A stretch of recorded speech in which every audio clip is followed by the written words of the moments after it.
Welcome everyone to the Times Literature Festival. I'm Srijana Mitra of the Times of India, and I'm delighted to welcome all of you, and in particular to welcome our author of the session, Mr. Vir Sanghvi, celebrated journalist, famous connoisseur, and writer of this absolutely dazzling book, A Rude Life, which, to my mind, is possibly one of the best written books I have read in many years. The panoply of characters that it presents, the stories of all these different people. Meanwhile, Mr. Sanghvi's own life story, are all interwoven with absolute skill and ease with the story of India. Through 4 or 5 different decades, done with dazzling ease. The only comparable book I could find to this, Mr. Sanghvi, was Tina Brand's Vanity Fair Diaries. But in my opinion, A Rude Life puts Tina Brand's book in the shade completely. It's a tale of great complexity, which you tell with utmost simplicity. How difficult was it to write this book, to do the time travel in your mind that it required? Was it challenging? How long did it take you? Give us a bit of backdrop into how you began writing this book and how you took the project further. Thank you, Dr. Mitradas. And so that I don't have to keep calling you Dr. Mitradas throughout, please call me Vir for the rest of the session, and I'll call you Srijana. Sure. Thank you for the many, many kind things which are wholly undeserved, which you say about the book. But in answer to your question, it happened purely because of circumstances. I've been asked, I've been commissioned, and I've accepted the commission to write memoirs before. And I've always refused because, we're journalists. Nobody's really interested in our lives, right? They're interested in what we write about. So who would care was always my attitude. And then the lockdown happened, the first lockdown. So I was stuck at home. There wasn't much Zoom around in those days. You couldn't meet anyone. So it was just annoying and irritating. So I thought I'd write, but what do you write about, given that there's nothing but gloom outside? So I chose the sort of obvious subject, which is myself. So when I sat down to write it, I wasn't sure I would remember enough. But the thing that happens as you grow older, and I'm very ancient now, is that while your short-term memory is affected, your long-term memory actually comes back. So when I sat down to write it, I was astonished by how it just flowed and how all these events came together again in my mind, and I could piece them together. It was not the kind of book that I'd wanted to write or thought to write. I just sat down and wrote. The formula was do 1 chapter a day, and these are short chapters of about 2,000 words, cover one thing in your life, and then go on. There was no structure plan. There was no thought behind it. I just sat down and wrote every day. So in answer to your other question, which is how long it took, well, there were 61 chapters, so 61 days. But given that I didn't write every day, a little under 3 months. Oh, wow. Quite a feat, I have to say. It really does read also as if it was written in a concentrated space of time. It reads with that kind of pace and energy. I wanted to ask you, Vir, I wanted to ask you about, you've written with utmost candor about your parents, and you've written with great depth about the loss of your father, which is not something that you've been known to discuss in the public sphere before. It must have come as a revelation. It did come as a revelation to me and obviously to many other readers as well. Was it difficult to write about the fact that your formative experience of life was such a painful one, losing your father, and with him, the kind of world and the future that he had mapped out for you? Was it hard to open up to strangers who you knew would be reading you and to talk about this? Yeah, I think it was probably the toughest chapter to write, and it came early. Also, if you actually look at it, I looked at it the other day, that bit is about 2 pages in the book, yet people respond to it like, as you said, I've written about it in depth, etc., which I haven't really, but obviously there was a certain intensity of feeling when I wrote it, which makes it seem like it was much longer. Yeah, it was actually the most painful thing to write. I didn't realize it was going to be painful. When you begin the book, it's about my mother running away with my father, with them eloping. Hmm. So, haha, jolly, jolly. And then it suddenly takes this dark turn. And I hadn't planned to write it that way. It came out. And it's actually one of the two chapters that really got me because I cried after I wrote it. Yes, I can imagine you must have. I cried after I read it. It is that well written and that emotional. Um, you then talk about Mumbai in the 1970s, sort of, and you're between studying at Oxford and working in Mumbai. There's this canvas of characters who come into your life, people from politics, of course, and also people from the arts, from cinema, from writing. There are drunken poets, and there are, affable right-wing leaders. There are industrialists. You describe meeting a young and dynamic Mr. Dhirubhai Ambani, who is, clearly running rings around the competition already. Um, there are these dazzling people, each one of whom has a very strong personality of their own, and their personalities come together to make Mumbai this amazing megapolis that it was becoming.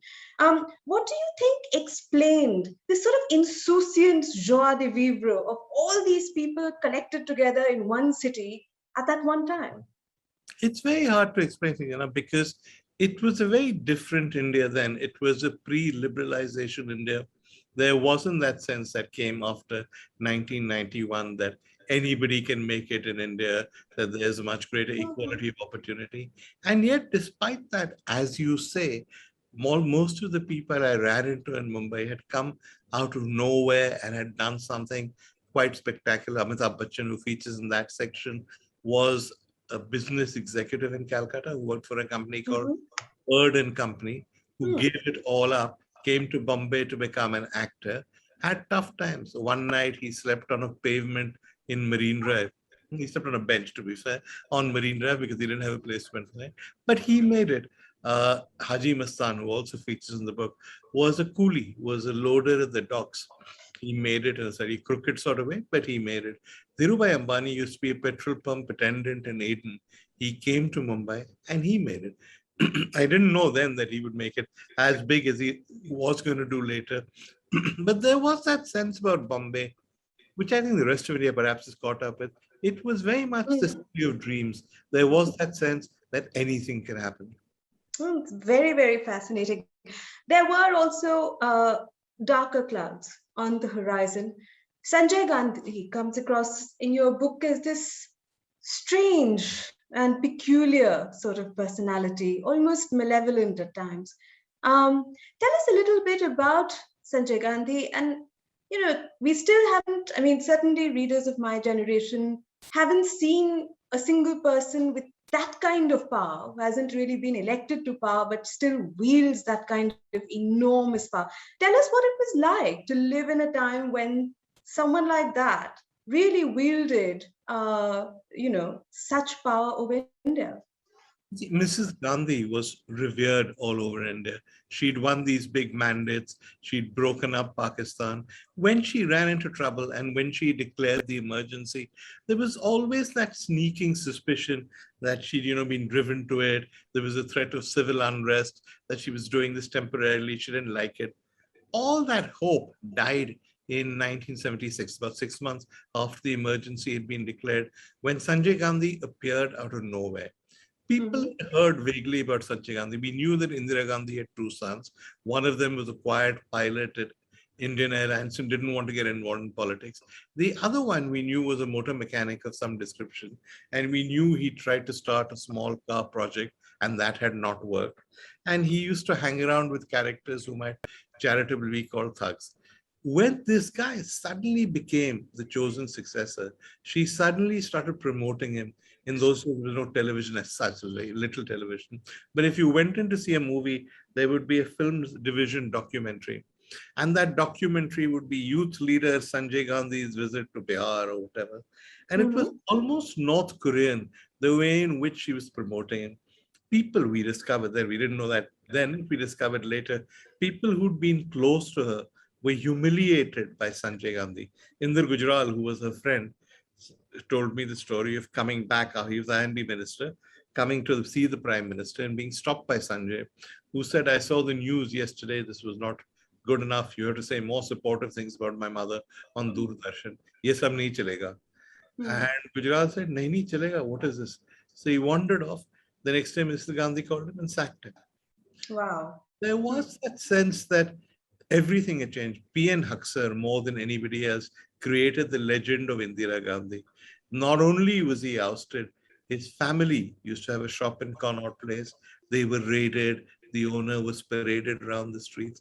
Every humiliation possible was heaped on people who'd once been close to Mrs. Gandhi. So what you then had was a leader who'd once been revered promoting her son, and the son, who had the reputation of being a thug, did nothing to change that reputation or change that image of being a thug. So for many of us, that was like the final disillusionment with Indira Gandhi.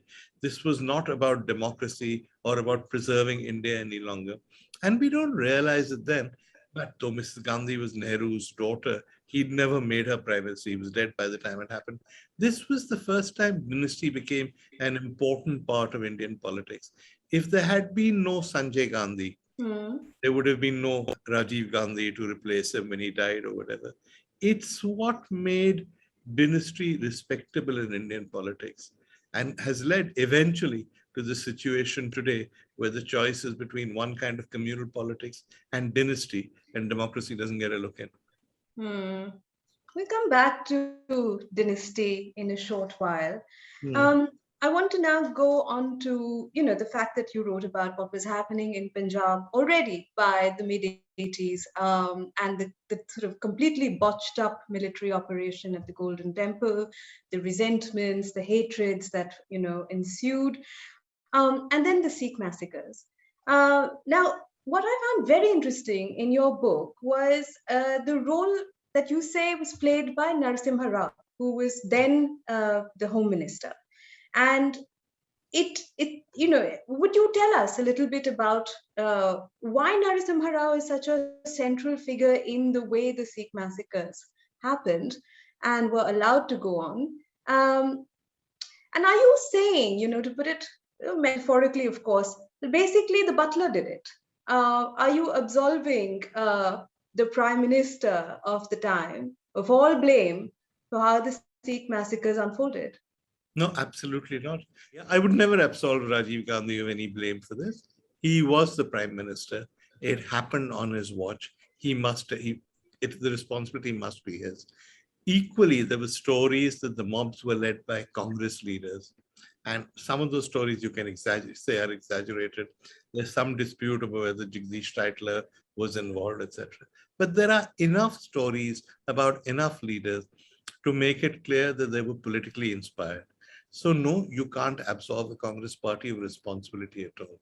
But there is, as you say, the butler in the story, which is that the Delhi police who vanished and allowed Sikhs to be massacred were under the Home Minister, who in those days was Narasimha Rao. Narasimha Rao either slept through the whole thing, as he did later during the Babri Masjid demolition, or decided he wasn't going to get involved. Now, you can't take the line that the Home Minister of India, who is in charge of the police, bears no responsibility.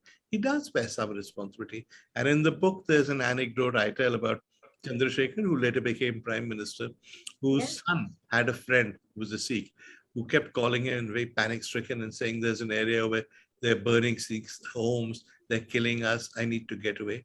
And Chandrasekhar's son said, I'm going to go and get my friend. And Chandrasekhar said, no, let's do it properly. I'll call the Home Minister and maybe we can get you a police escort. And Narasimha Rao, who's Home Minister, said, no, it's very dangerous to go there. Tell your son not to go over there. Effectively leave these Sikhs to their own fate. I mean, Chandrasekhar is a decent man, so they did go, they did rescue that family, and they brought her to Chandrasekhar's house. But that was Narasimha Rao's attitude. So it is not my case that he was responsible for the massacres, but it is my case that he cannot escape all blame. Right.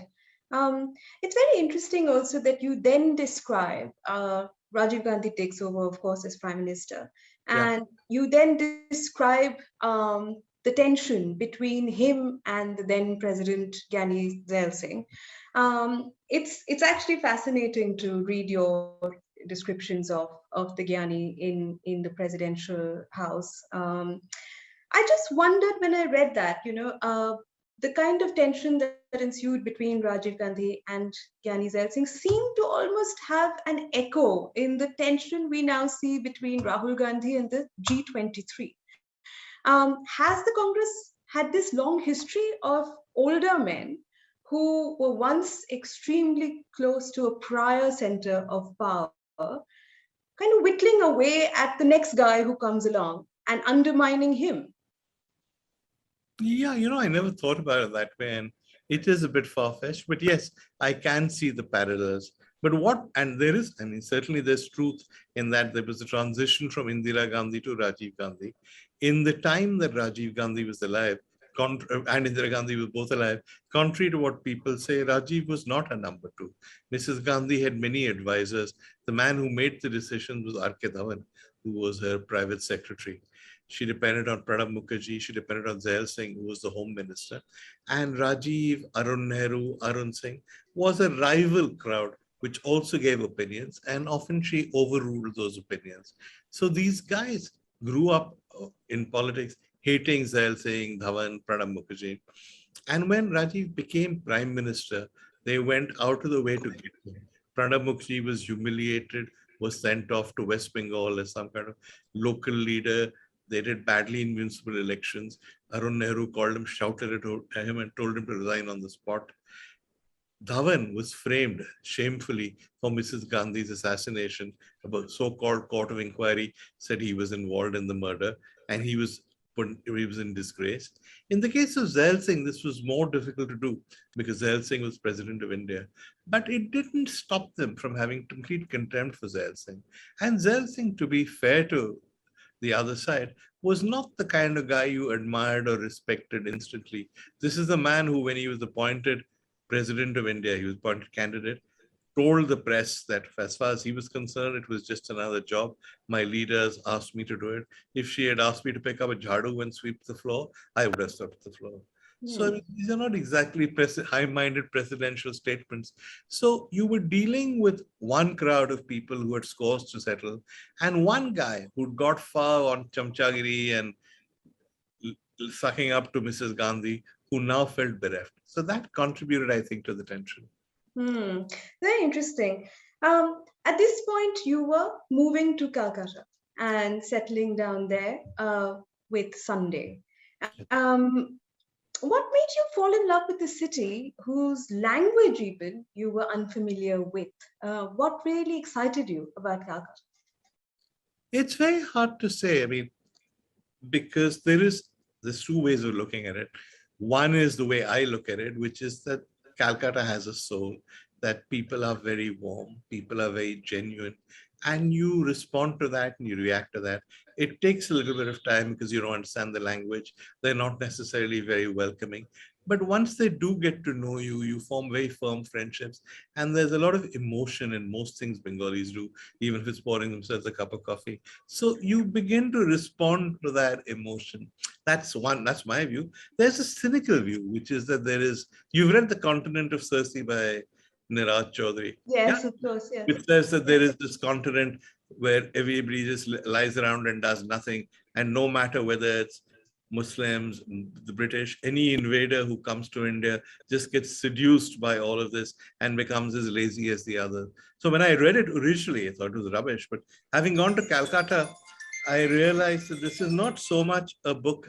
Having gone to Calcutta, I realized that this is not so much a book about India as it is a book about Bengal. So that's certainly true about Bengal. And so I wonder sometimes, was I just seduced in the continent of Circe? Did I relax in the lazy energy of Calcutta? Is that what got me? I don't know. Do you find Calcutta today as exciting? It's a very different city. I go there and I don't necessarily recognize it. The road from the airport into Calcutta, it's a completely different city. It's much richer than it used to be in my time. There's much more money. It's even more bustling. There's things like Electronic City. So it's a difficult city to relate to. Right. At this point, you were also, of course, constantly hiring, building up a newsroom for Sunday, all of that. At this point, you recount an interesting conversation you had with the proprietor. And he tells you, when there's a conflict of choice between two different candidates, that you should hire the Brahmin one. Yeah. This is interesting because it also highlights how newsrooms were. They were full of basically rather privileged men. And it seems like, they were really a kind of a space that was carved out for upper caste, generally upper class men primarily. I wondered if that in any way shaped the news itself. Did that shape worldviews? Did that shape front pages? Did that shape editorial pages, features? It's an interesting perspective. In the case of Sunday, that wasn't true because when we did hire and we started hiring me, all three of the candidates we hired were women. But in the case of the Bengali papers, it may well have been true. I didn't speak Bengali. I didn't read the Bengali papers. I didn't know exactly what was going on. But yeah, there were a fair number of upper caste men who were running the show. And was it true in the case of non-Bengali papers, as in more sort of national media? I don't think so. I think about the only thing that always struck me as odd was, we're now talking about the 80s and the 90s. I don't think till then there'd been a single Muslim who'd edited a national newspaper, with the exception of MJ Akbar, and he started his own paper. It's not that anybody appointed him. So I think that struck me as being pretty damning for the Indian media. That's interesting. At this point, Kashmir, of course, explodes with violence. Now, you write, this is very interesting. I wrote it down and I'm quoting you. You said, the media downplayed the separatist strand that had been a part of Kashmir politics from 1947 onwards. I want to ask you, why did the media do that? I think we've always kidded ourselves in India and said that every Kashmiri is at heart an Indian. When the Sikh problem broke out, I always thought that we were okay because every Sikh, the vast majority at any rate, in his heart was an Indian. I think Kashmiris were conflicted because of the pressure from Pakistan, because of the strong separatist strand in their politics. And I always thought Kashmir therefore needed to be handled differently.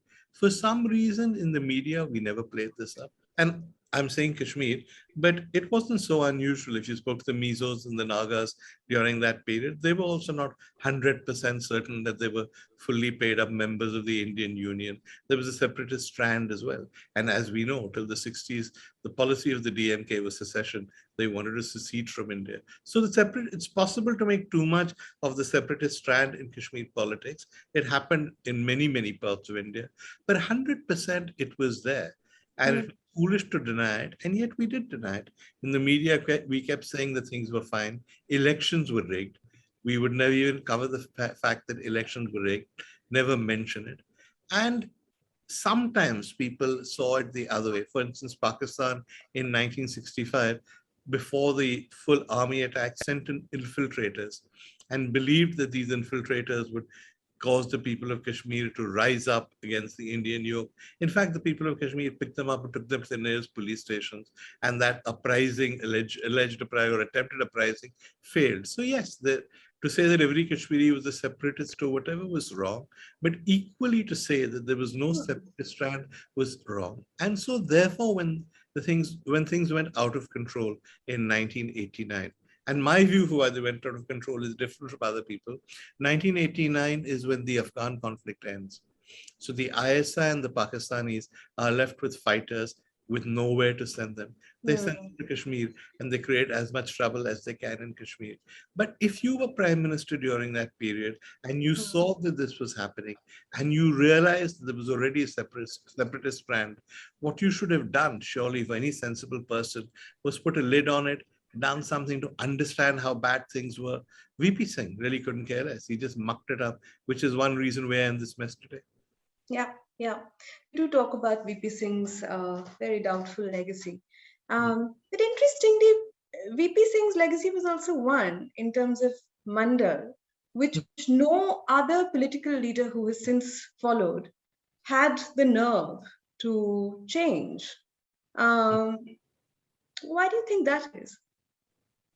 Well, Mandal was always there. There was always this recognition within Indian politics, particularly cowbelt politics, that if you made those kind of appeals to backward castes, you promised them various things, there was room to grow. This was not really a breathtaking discovery or a shattering discovery. Most politicians just took the line that India was moving away from caste. We forget that the 1984 victory, which is the Rajiv Gandhi victory, which preceded VP Singh's, was casteless. Everybody voted one way, regardless of caste. Mrs. Gandhi's victories have been casteless. The 77 Janta victory was not based on caste. So there was a growing acknowledgement that India, or at least political India, was moving away from caste. People were voting for other factors, including the issues. And that if you went back to caste, yes, you might do okay, but you would create terrible schisms within Indian society. I remember talking to Chandrasekhar about this before it happened, and he said Chandrasekhar was a good sort of rustic accent. He said, "Ye to social welfare hoga." So they knew that there was social warfare, and they didn't want to do it. VP Singh broke that rule cynically because he wanted to win. But nobody's had the nerve since to go back to a non-social welfare state, as it were. No, I think that's one of those things that once you start doing something, like Mr. Modi, I remember in the BJP, criticized the social welfare schemes that the UPA had introduced. Other than putting his own name on them, I can't think of any changes he's made. Right. I thought it was very interesting that you just brought up the end of the first Afghan jihad, which is what you write about as well at this time.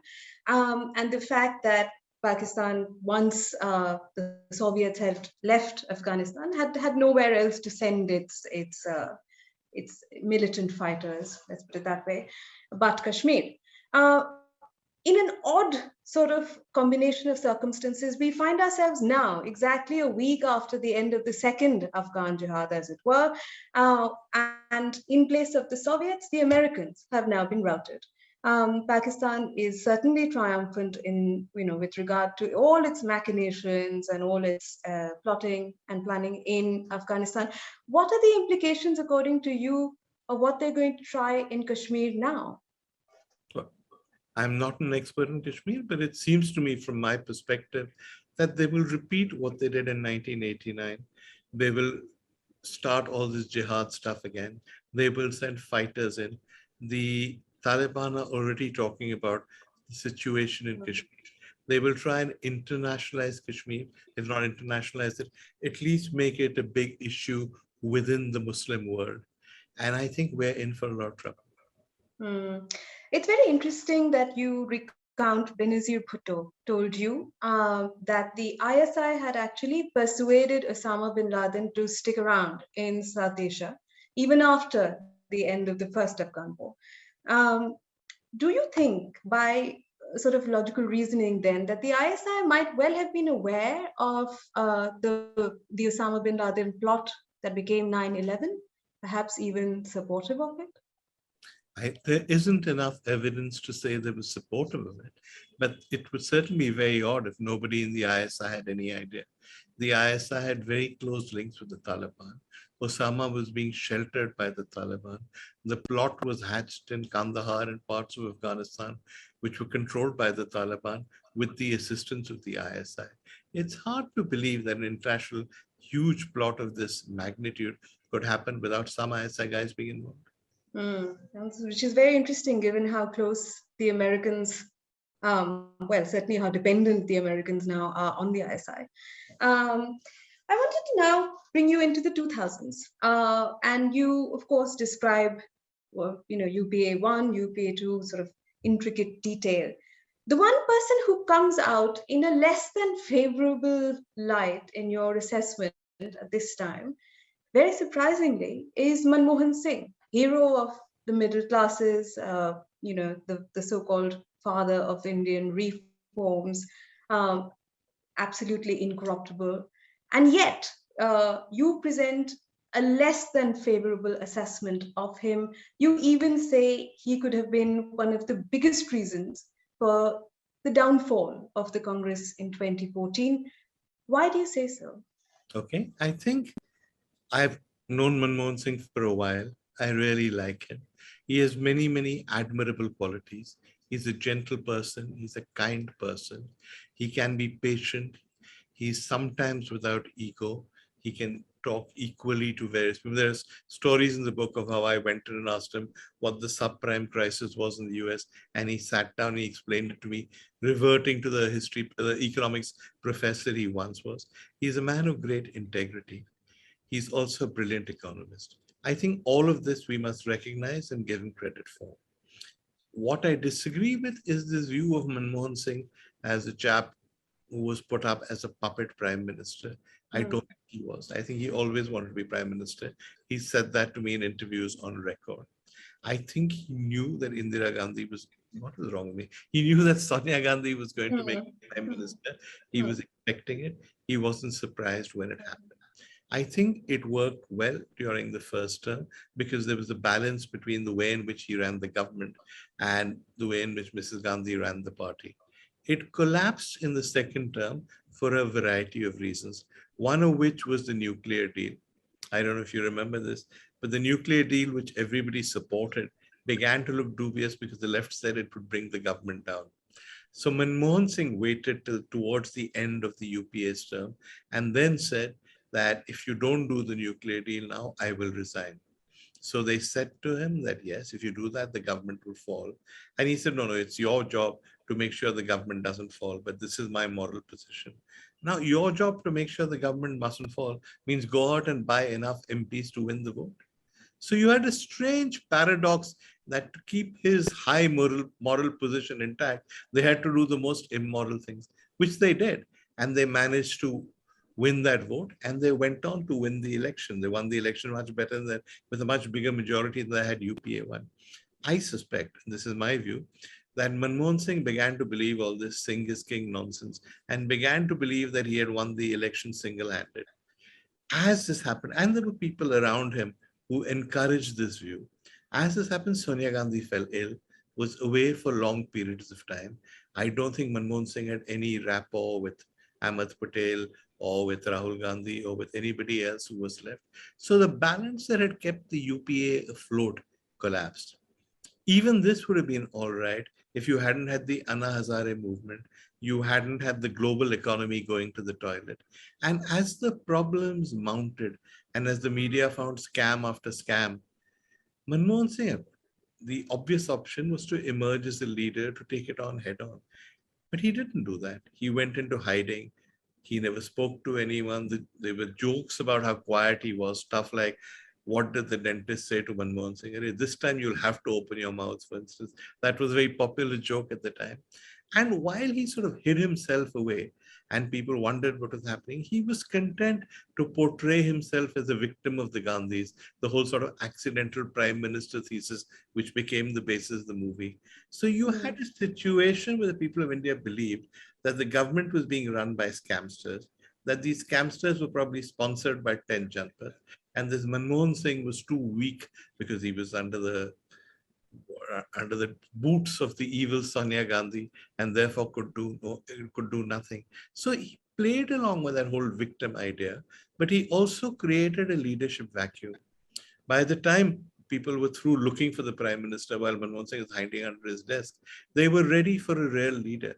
And that vacuum is what led to Mr. Narendra Modi's popularity.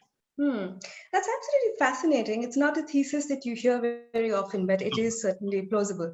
What we have generally now, among liberals particularly, is nice Manmohan, evil Narendra Modi. It's not that simple. Yeah. Nobody is all good or all bad. Absolutely, absolutely. And that really, the way you capture, for instance, the affable personality of Bal Thackeray and the rather unpleasant shades to Dom Moraes. It shows you that it's your book really brings to light how you cannot judge a book by its cover. Well said. I wanted to also ask you now, there's a very significant absence in your book towards the end of it. The one person who you don't mention and you don't draw one of your famous pen portraits of is Priyanka Gandhi. She remains an enigma wrapped in a mystery, as it were. You talk about, of course, Mrs. Sonia Gandhi, you talk about Rahul Gandhi. You admire Rahul Gandhi's positive qualities. You don't mention Priyanka Gandhi at all. Is this deliberate? No, this is an autobiography, not a history book. So I've written about people I've met.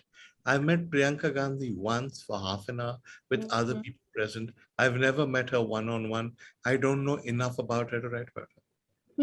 And you haven't formed any ideas about her either, presumably then. No, I can form ideas about her from reading the newspapers, but the point of this book is that it gives you a bit more than you read in the newspapers. And here I have no insights.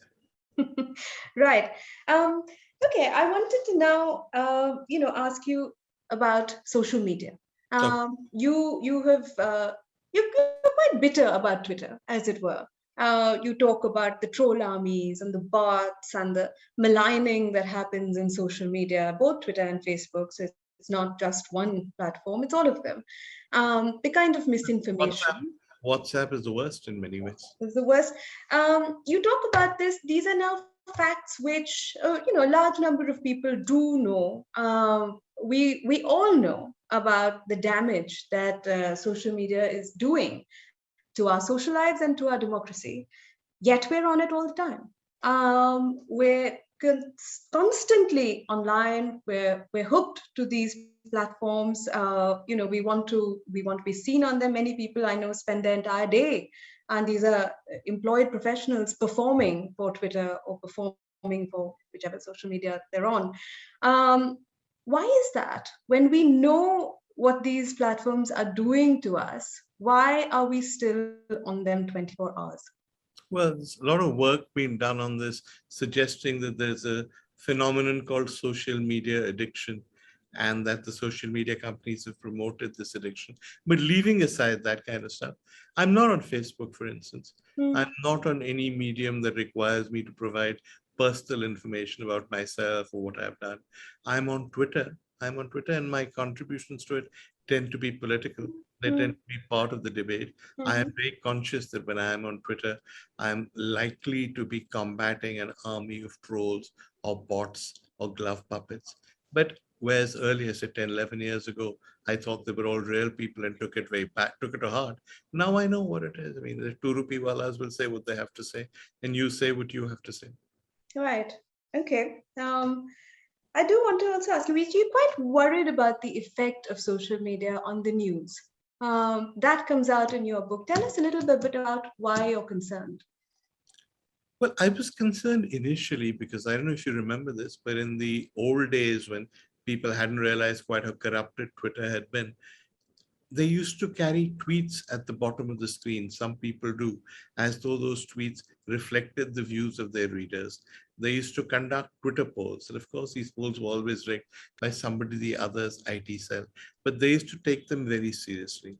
But what Twitter has done, I think more than any other social medium, is create a culture in which people are rude to each other, Yeah. people are offensive to each other.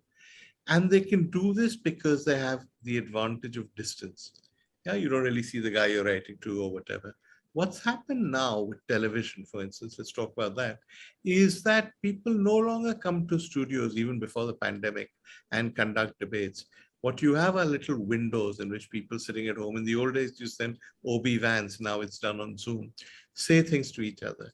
And the language that they have adopted is not the language people used to adopt when they had television debates, when they spoke to each other or whatever.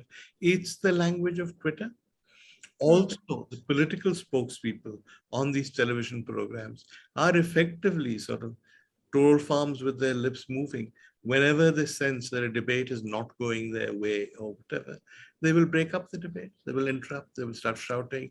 They won't let anybody else speak. And so, therefore, that whole notion of television being a medium where you could discuss an issue is gone. It's not true in the rest of the world. If you go on to CNN, they will have experts who will come in and give you their opinions. Occasionally, they'll have two people from opposing political parties who will say what they think, and they will disagree, but they will disagree civilly. In India, on the other hand, it's not television, it's the WWF, it's a wrestling match. A fixed one at that. Exactly, that which is Yes. what WWF is, right? Yeah. Yeah. Absolutely. I want to just take you back for a second to the 1970s, I think, when you took a short sabbatical from journalism and you did your INGLAX project on the Correct? new information order. Um, I think this is a good time to visit that project again. And why don't you share with us some insights or observations you made in that project, which perhaps have an echo or a resonance with what we're seeing with the information order today? Okay. I think there were two separate aspects to it. One was what I was interested in. When I was at university in England and when I was growing up in England, there was a general belief among Indians who lived there and in America that the media were out to get us, that whatever the press said about us was negative because they couldn't bear the idea of an India that had managed to survive without colonial interference. I thought it was an idea worth examining, so I traveled. I couldn't do the whole world, but I did England and America. I went to newsrooms, I spoke to editors, I looked at how India had been covered. And my conclusion then was that by and large, India didn't matter. At least in America, it didn't matter at all. It mattered in England, but it mattered as a source of color stories rather than a source of serious political analysis. And the one time India was guaranteed to get into the papers was when there was an earthquake or there was a flood or there was a famine. So, to that extent, yes, we were right in saying that they weren't really concerned about us and they had a vaguely negative view of us. But we were wrong to believe, I thought, that there was a conspiracy to say that how can these brown chaps survive without us white people running them. They didn't resent our success because, frankly, during that period, there wasn't that much success. At the same time, UNESCO was running something called the New International Information Order. And the argument there was because news was dominated by the West, we should have third world organizations like third world news agencies that gave out our point of view. The problem was that all of these were going to be run by tin pot democracies or dictatorships more than democracies, though they were officially called democracies, that really had no interest in free press within their own countries. So how were you going to expect them to take forward free ideas outside? There is an echo now because India is getting a really bad press globally.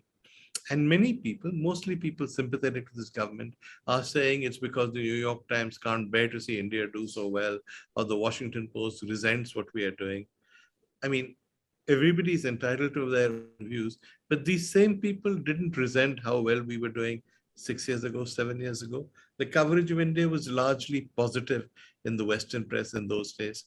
The fact that it's changed can't just be explained by racism or a hatred of our success. There have to be other explanations. That's interesting. My last question to you actually goes back to 6 or 7 years ago, when the Congress was still in power and Mr. Modi was still the challenger on the horizon.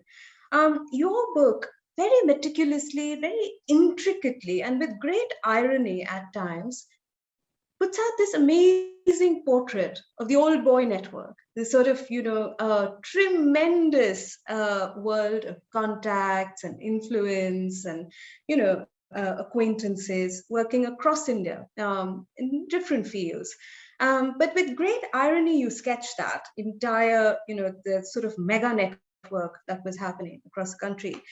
How is it that by 2014, the Congress, which had reasonably intelligent people as its members, didn't realize the extent to which India was now fed up of this enormous canvas of networks and contacts and famous last names and privileged access? How did the Congress not understand how deeply the rest of India resented it and was so frustrated with this way of politicking and living that it would seek an alternative and a powerful one at that? Well, there's two ways of looking at it. One way of looking at it is that post 1991, because of the reforms, we had the creation of a new middle class.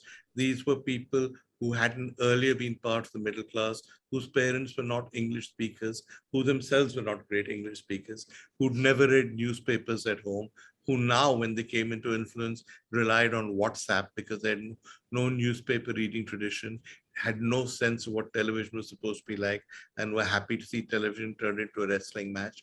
And that these people resented the old networks and the old elite. I think that would be the Congress's view. The Congress also took the line that while this was a very noisy class, it was not necessarily representative of India as a whole. And that dynasty, yes, okay, fair enough. People were fed up of dynasty, but how has Jagan been elected defending the Congress? Why is Akhilesh, a big time leader, still in UP? That if you look at state political parties, dynasty continues to be perfectly acceptable.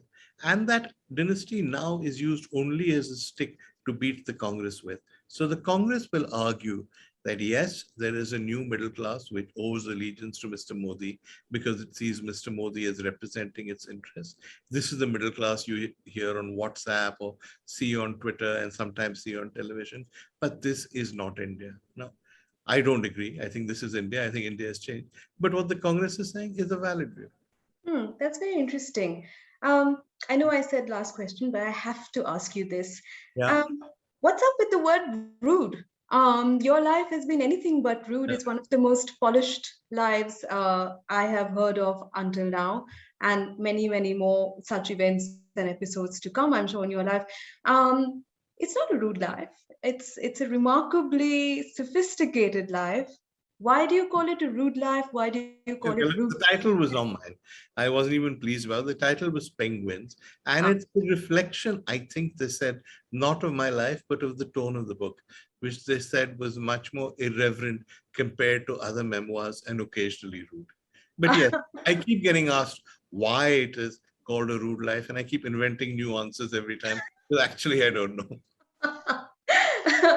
Well, I just want to conclude, Mr. Sanghvi, by reading to you something that reminded me entirely of your book, Harold Pinter's Note on Shakespeare, where he writes, and I quote, "Shakespeare writes of the open wound, and through him, we know it open and know it closed." And then, of course, he goes on Shakespeare's trials and tribulations and atmospherics and the personalities he meets and so on. And then he says, "The fabric never breaks. The wound is open. The wound is peopled. Your book starts with a wound, which you then brilliantly people." I think it's an absolutely remarkable volume. It is rude at times, but delightfully so. Mr. Sanghvi, thank you so much for writing this fantastic book. Thank you, Dr. Mithridas. It was a really enjoyable conversation. Thank you so much.